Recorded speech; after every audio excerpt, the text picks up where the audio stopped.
Da relação da direção com o movimento grevista, né? Principalmente porque nós já fizemos outras conversas, outras reuniões, né? Até fizemos um ofício em relação ao que a gente havia conversado e a gente não verificou isso na prática. Na prática, o que a gente verifica é que as folhas ponto continuam na direção do hospital, né? Como uma forma de intimidação ao trabalhador que está em greve, né? Tem setores que continuam recebendo ameaças por parte da chefia, dizendo que se eles entrarem na greve não podem assinar a folha, né? Tem uma informação de que a direção do hospital está solicitando listas de presença de trabalhadores na greve para comparar, bater com folha ponto e daí só aceitaria o código de greve nas folhas em que tivesse a comparação de nomes. Isso a gente já deixou claro em outras vezes, que de forma alguma nós fornecemos qualquer lista para a direção do hospital ou da universidade. Enfim, em relação, uma coisa é essa questão da relação aí pela direção através da folha ponto. Outra questão é que o hospital continua recebendo, apesar de várias falas, inclusive suas, em várias reuniões, de que havia um compromisso da direção em respeitar a greve, em diminuir aos poucos os atendimentos, etc., fazer isso de forma gradativa. A gente tem conhecimento de que tem setores que estão ampliando, né, ou estão lotando os leitos. Então a gente veio aqui questionar que forma é essa de apoiar o movimento grevista, que a gente não só não bloqueia os leitos, como ainda ocupa os que não estavam ocupados, ainda aumenta o número de pacientes internados. Então esse é um motivo, é o segundo motivo que a gente está aqui hoje para conversar. Essas são as colocações. Tem mais, não sei se mais alguém aqui da greve, do comando também quiser colocar mais alguma situação. Estivemos no dia 19 ali no raio-x e a Núbia disse que não sabia o que tinha sido acordado na reunião com a senhora aquele dia, na sexta-feira, e que ia ligar aqui para a direção. Ligou, disse que falou com a senhora. Depois a gente falou mais coisas, ela disse não foi com a Mariângela. Depois ela falou, não, foi com a Analisa. Então a gente quer saber da onde que está partindo essa orientação de que as folhas ponto têm que ser retidas. Tá. Então vamos item por item. Primeiro, então, sobre o relacionamento do hospital com o movimento de greve e o compromisso de manter a greve e bloquear os leitos do hospital, Carla, nós temos que esclarecer bem isso, e a gente já falou várias vezes que é assim. O hospital não está ampliando a quantidade de internamentos e, ao mesmo tempo, o hospital também não pode assumir o movimento de greve. Quer dizer, na verdade, se vocês, como se colocou no documento para mim, que avisou o hospital que haveria uma paralisação, para isso nós colocamos na mídia, mandamos press release, não sei o que está saindo e o que não está, mas isso tem sido noticiado. O que acontece é que o hospital em si, a instituição em si, ela não está em greve.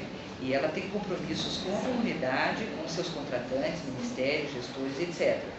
Então, o que nós podemos fazer é ter a redução do trabalho à medida que vai tendo adesão à greve. Eu não posso criar uma situação de redução do atendimento como se nós estivéssemos colocando isso para a comunidade. Nós vamos reduzir o atendimento. Nossa redução depende da adesão à greve. Então, o que nós fazemos? Como eu falei para vocês, não adiantava dizer, olha, eu vou reduzir até X% o atendimento e aí todos podem fazer um movimento de greve. À medida que vai tendo saída do pessoal, dentro dos limites permitidos pelas determinações legais, etc., aí nós podemos ter uma redução. Então, há lugares onde as pessoas estão trabalhando normalmente, ou tem uma redução muito pequena. Então, não tem, porque eu não tenho justificativa, se eu tenho todos os funcionários presentes, eu não tenho como negar atendimento à comunidade se os funcionários estão presentes. Eu vou justificar, não existe uma maneira para justificar isso. Por outro lado, e a gente sabe que a adesão é progressiva, tanto é que nós estamos tendo uma redução, a nossa média de internamento, de ocupação de leito, de taxa de ocupação de leito é dos 400 leitos contratados. Habitualmente a gente fica entre 320, 350, às vezes um pouco mais. Agora, faz uma semana que nós estamos girando em torno de 250, 260 leitos ocupados. Quer dizer, isto é uma redução de pelo menos 20 a 25% da ocupação dos leitos. E isso é baseado no quê? É baseado no fato de que há lugares onde os funcionários estão em greve, nós não podemos ocupar os leitos, porque obviamente não tem gente suficiente para cuidar. E a nossa combinação era efetivamente de que, em não havendo gente suficiente para o mínimo legal, nós pediríamos à comissão de greve que conversasse com os funcionários para que reassumissem as suas posições. Então, veja, isso é uma coisa que tem que ser entendida. O hospital, a instituição, ele não está em greve. Quem está em greve são os trabalhadores, são os servidores que estão em greve. À medida que o servidor não esteja no seu posto de trabalho, aí a gente não pode ocupar o leito relacionado com aquela área. Enquanto os funcionários estiverem presentes, aquela função será feita. Existe veja bem, a gente sabe que tem sido conversado com os funcionários a questão de para ficar 30%. 30% é o mínimo legal previsto no CLT, que é copiado para a área pública, porque não existe, todos nós sabemos que não existe uma lei de greve pertinente aos servidores e que a gente, as jurisprudências todas demonstram que deve-se usar a lei do CLT, que prevê como minimamente 30% de manutenção dos serviços, isto quando, vamos dizer, é o mínimo do mínimo, né? Então, como nós conversamos, se não tem suficientes funcionários para manter aquele mínimo, a gente tem que pedir para vocês, como nós combinamos, a comissão de greve, e vocês encaminharem. Eu não sei de todas as vezes que pediram, mas algumas situações que me relataram que pediram, mas não foi atendido. O funcionário se dispôs a completar isso. Então, isso acaba sendo uma disputa sobre fazer ou não fazer dentro do hospital. Nós discutimos várias vezes, tem questões éticas profissionais, independentes de ética corporativa ou de greve, mas a ética profissional ela tem que ser mantida nos pacientes que já estão internados. Há áreas onde nós sabemos que são mais conflituosas, eu falei para vocês esses dias que nós estávamos pedindo que tomassem o cuidado de ver qual era a qualidade que estava sendo dada no atendimento. Houve bastante conversa, bastante encontros até estressantes e com alguma altercação entre as pessoas, porque, na verdade, existe uma responsabilidade da instituição e dos demais profissionais que ficam em poder efetivamente dar o atendimento. Dentro deste andamento, esse 30% era o que tinha que ficar ou não, o 30% é o mínimo. É importante que as pessoas saibam que não é o máximo, 30% é o mínimo que tem que ser mantido. Em cima disso, nós recebemos agora, essa semana, uma manifestação do Ministério Público, que foi baseada parcialmente na nossa solicitação, porque o que acontece? Quando eu entrei em contato com o Ministério Público para definir com eles qual seria esse mínimo, porque entendo que tem áreas que 30% é inviável,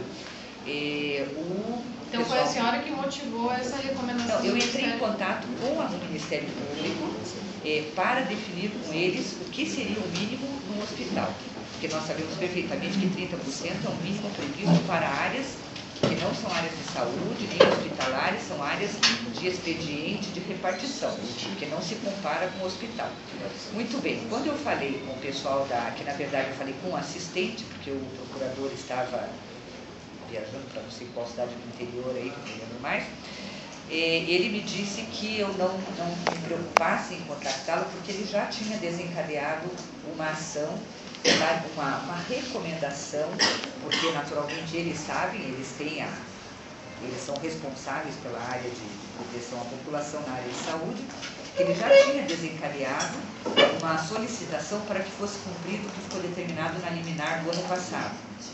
Como vocês sabem, na greve do ano passado, ao final, acho que foi no terceiro mês do movimento, a Advocacia Geral da União, junto com todas as procuradorias dos hospitais públicos, abriu uma ação contra os sindicatos, tanto a nível nacional quanto local, que inclui o Sindeste, onde foi feita uma liminar que é válida até hoje, e até eu nem sabia disso, fiquei sabendo justamente porque eles me falaram no Ministério Público, que esta ação está em andamento que ela é válida e que a determinação que foi feita por liminar naquela ocasião ainda está valendo, de que o mínimo que tem que ser mantido nos serviços de saúde, considerados essenciais, é de 50%. E, na verdade, nós conversamos várias vezes sobre manter 50% do atendimento, e nesta determinação, no texto, diz 50% dos servidores públicos, enfim, da área, excetuando-se chefias, cargos de confiança e, enfim, as definições que até vocês já conhecem. Ou seja, o número de servidores por posto de trabalho, que naturalmente exclui outras vinculações, como a fundação, e excluem as chefias, este número de servidores deveria ser mantido em 50%. Esta é a determinação que está na liminar, que foi feita no ano passado, e que ainda estava válida, que eu nem tinha conhecimento disso, e então vamos passar a praticar. Vamos então conversar sobre isso hoje. Houve mais uma recomendação na sequência dessa recomendação do Ministério Público, que ela é pública e as pessoas podem ter acesso, de que algumas áreas que têm riscos iminentes de vida ou de morte, enfim, relacionados com o atendimento dos pacientes, e ali ele relaciona transplante de medula óssea e áreas de UTIs, que eles recomendam que seja mantido 100% do atendimento devido a um grande risco inerente. Isto não faz parte da sentença, mas é uma recomendação do Ministério Público. Por quê? Porque aqui não é o restante da universidade, porque aqui é o hospital e aqui nós estamos lidando com questões delicadas que dizem respeito às necessidades da população que usa o serviço público. A nossa posição aqui na administração é manter tudo que for possível manter. Nós temos tido uma notificação de ausência por greve, até o último número que eu vi, mais ou menos de 200 pessoas, o que efetivamente não seria, não chega, obviamente, a 50%, mas nós temos aqui uma característica muito própria de hospital, que é trabalhar por turnos. Então, em cada turno, em cada área, tem que ter aquele número de funcionários. Porque é óbvio que eu não posso ter um paciente internado, ter paciente de manhã e de noite, não ter funcionário de manhã e de noite e não ter à tarde. Então, é uma característica própria do hospital, é diferente de uma coisa que abre das 8 às 5 e que lá sempre vai ser aquela mesma necessidade. Se não vai ter ninguém de noite, se não tiver ninguém de manhã, faz o serviço de tarde. Aqui nós temos que conversar sobre isso, porque as questões de atendimento são importantes. Nós pedimos ao hospital, temos pedido aos vários serviços que não façam internamentos eletivos, investigativos, tanto que eu recebi hoje, todos os dias eu tenho um número de leitos ocupados, as áreas cirúrgicas aos poucos estão tendo uma redução dos leitos ocupados, mesmo algumas que recebem pacientes assim que sempre precisam fazer alguma coisa, mas nós temos tanto na CAD como na cirurgia geral, até mesmo na urologia, que estava mais lotado, está havendo uma redução da ocupação dos leitos paulatinamente, até porque tem o gargalo do centro cirúrgico, tem o gargalo da UTI. Agora, se nós temos funcionários que estão lá presentes, não tem porquê, eu não tenho como justificar que eu vou impedir o internamento se as pessoas estão presentes no seu trabalho. Tivemos alguns problemas em algumas áreas, particularmente no pronto atendimento, onde se trabalha por turnos e onde é necessário que tenha um determinado número, é uma área incontrolável do ponto de vista de recebimento de pacientes, nós conversamos sobre isso, e ali realmente pelas adesões cria-se uma situação de não ter gente suficiente para atender a demanda que não depende de nós, que é uma demanda que que vem de fora. Mesmo sendo fechado, referenciado, nós temos muitas intercorrências dos próprios pacientes do hospital. A grande maioria dos pacientes que estão em atendimento, no pronto atendimento, são pacientes dos nossos ambulatórios, ou pós-operatórios, ou pacientes em quimioterapia, que têm intercorrências e voltam ao hospital. Você não adianta dizer para eles, não, vocês vão lá para o SEMUM, porque eles são pacientes da nossa responsabilidade, eles são pacientes daqui. Nós não temos abertura, vocês sabem que nós fazemos só referenciado. De fora vem o SEMUM e o nosso próprio paciente que entra diretamente pela porta. Então, veja, a posição do hospital com relação ao apoiamento é equilibrar a quantidade de atendimentos de acordo com a demanda e de acordo com o número de pessoas que estão aderidos à greve. Com relação a esta quantidade, então, em vista dessa liminar, nós precisamos ter em cada posto de trabalho 50% dos servidores. Se tiver 50% dos servidores não aderidos à greve, nós não vamos pedir retorno de ninguém. Se tiver mais do que 50% aderidos, a gente vai falar com a comissão para pedir para alguém retornar. Quem não está em greve, e eventualmente a gente tem esse tipo de raciocínio assim, não, eu não estou em greve, mas eu esperava que no meu setor que as coisas ficassem mais calmas. Quer dizer, não cabe ao hospital impedir os pacientes de serem atendidos. Nós fazemos o atendimento de acordo com o número de pessoas que estão presentes. Eu sei que o argumento para isso é dizer, tá bom, então vamos todos entrar em greve. É aquilo que eu falei para vocês, é melhor a gente ter uma situação clara em que todos que desejarem entrar em greve, entrem em greve e que para cumprir a determinação legal, a gente veja com o sindicato e o sindicato reencaminhe o número suficiente para obedecer à determinação legal. Nós não estamos impedindo ninguém de entrar em greve. O que eu quero que vocês entendam é que eu não posso estabelecer que nós vamos trabalhar menos para os pacientes, sendo que os funcionários estão presentes. Então, esse era o primeiro ponto. Segundo, com relação, então não houve ampliação, pelo contrário, nós estamos com uma redução já agora, completa uma semana e meia da greve, nós estamos com 25% a menos de ocupação no hospital. Com relação ao raio-x, nós temos volta e meia problemas também. O raio-x é um setor que faz exames e que esses exames atendem, assim como o laboratório, atendem os internados e os externos. Então, o que tem se feito é procurar atender mais a área interna, as emergências, os internados. Problemas, quando que surge o estresse, a confusão, é quando tem que ter uma pessoa num determinado horário, tipo noturno, e aí aquele indivíduo está em greve, só tem um, e ele está em greve e não tem outro para pôr no lugar.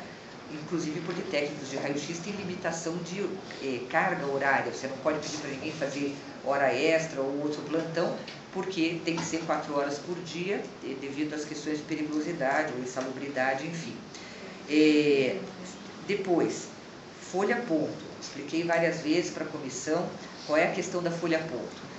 Nós sabemos, de experiências anteriores, que muitas pessoas, ao saberem que existe um movimento de greve, simplesmente deixam de vir ao hospital e fazem aquilo que pejorativamente é conhecido na sociedade como greve de pijama. Esse não é um papel que a gente acha que cabe a um movimento sério. A gente acha que se a pessoa está em greve, ela se declara em greve, participa das atividades, comparece aquilo que é feito aqui no ambiente, ou mesmo que ela diga, não vou, não gosto, não suporto, não quero ir na assembleia, mas ela tem que definir que ela está em greve, até porque eu tenho que saber quando eu estarei com menos do que 50% de pessoas. Vocês sabem que isso inviabiliza o atendimento e que nós vamos seguir a recomendação do Ministério Público. Isso tem uma consequência séria e importante para o sindicato, que é uma multa bastante poupuda de R$50 mil por dia, se houver uma comprovação de que, por posto de trabalho, não houve gente suficiente atingindo o limite de 50% dos servidores. Eu prefiro, obviamente, não ter esse embate e que a greve seja organizada o suficiente para garantir que a determinação seja cumprida.